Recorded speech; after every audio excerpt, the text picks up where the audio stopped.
कन्या राशि के लिए गुरु का जो गोचर है वो आपके 10वें भाव में हो रहा है, जो कि करियर, सामाजिक स्थिति और सम्मान का भाव होता है। गुरु आपके चतुर्थ और सप्तम भाव के स्वामी हैं और जो उनकी दृष्टि है आपके दूसरे, चौथे और छठे भाव पर हो रही है।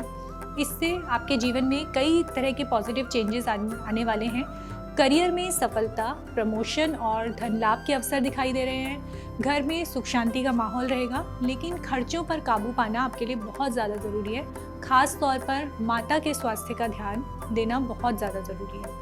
नौकरी पेशा लोगों के लिए ये समय अच्छा साबित हो सकता है। यदि आप सरकारी विभाग या शिक्षा से जुड़े हुए हैं तो ये समय आपको प्रमोशन और करियर में उन्नति के अवसर देता है। गुरु की दृष्टि आपके चतुर्थ भाव पर भी पड़ रही है, जिससे घर और कार्यस्थल दोनों जगह पर संतुलन बनाए रखना संभव होगा। हो सकता है आपको काम के सिलसिले में यात्रा पर जाना पड़े, जिससे आपको नए अवसर और फायदे मिल सकते हैं। इस समय आपको अपने कार्य में पूरी मेहनत और ईमानदारी से लगे रहना चाहिए। व्यवसाय की अगर बात करें तो व्यवसाय से जुड़े लोग इस समय पर अच्छा लाभ प्राप्त कर सकते हैं। गुरु का गोचर आपके 10वें भाव में होने से आपको अपनी मेहनत का फल ज़रूर मिलेगा। यदि आप किसी भी प्रकार के कारोबार से जुड़े हैं तो आपके काम में वृद्धि होने के योग बन रहे हैं।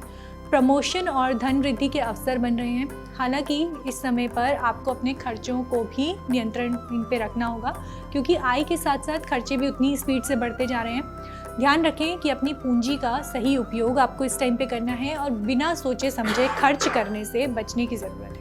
प्रेम संबंधों में ये समय थोड़ा सा उतार चढ़ाव लेकर आ रहा है। हालांकि यदि आप किसी रिश्ते में हैं तो आपको अपने पार्टनर के साथ सामंजस्य बना के रखने की ज़रूरत है। गुरु की दृष्टि चौथे भाव पर पड़ रही है, जिससे घर में खुशी का वातावरण तो रहने वाला है, लेकिन रिश्ते में समय समय पर कुछ मुद्दे भी ऐसे हैं जो उभरते हुए नजर आ रहे हैं। किसी विवाद से बचने के लिए शांतिपूर्वक संवाद करें और पार्टनर की भावनाओं का आदर करें।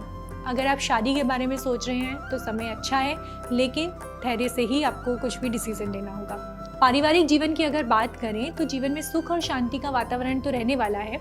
हालांकि आपको अपनी माता के स्वास्थ्य का ध्यान रखना होगा, क्योंकि इस समय उनके स्वास्थ्य में उतार चढ़ाव होता हुआ दिखाई दे रहा है। परिवार के साथ मिलकर कुछ महत्वपूर्ण कार्य किए जा सकते हैं जो घर के माहौल को खुशनुमा बनाएंगे। गुरु की दृष्टि चतुर्थ भाव पर भी है, जिससे घर में किसी अच्छे काम के या धार्मिक कार्य होने की संभावनाएं बनती हुई नजर आ रही हैं। लेकिन खर्चों का ध्यान रखें, क्योंकि कहीं ना कहीं धन का कुछ हिस्सा खर्च भी हो सकता है।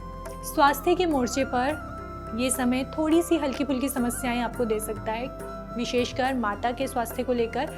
अगर आप व्यस्त रहते हैं और यात्रा करते हैं तो थकान महसूस हो सकती है। स्वास्थ्य के मामले में कोई भी लापरवाही ना बरतें, नियमित जांच करवाते रहें। खास तौर पर गले और सांस से रिलेटेड जो प्रॉब्लम्स होती हैं उनका आपको बहुत ज़्यादा ध्यान रखना पड़ेगा। आराम और सही खान पान, इस पर ध्यान देना ज़रूरी रहेगा। अगर आप ज्योतिष से जुड़ी अधिक जानकारी प्राप्त करना चाहते हैं तो डाउनलोड करें माई ज्योतिष ऐप। एस्ट्रोलॉजी से जुड़ी लेटेस्ट जानकारी के लिए फॉलो करें माई ज्योतिष का फेसबुक और इंस्टाग्राम पेज।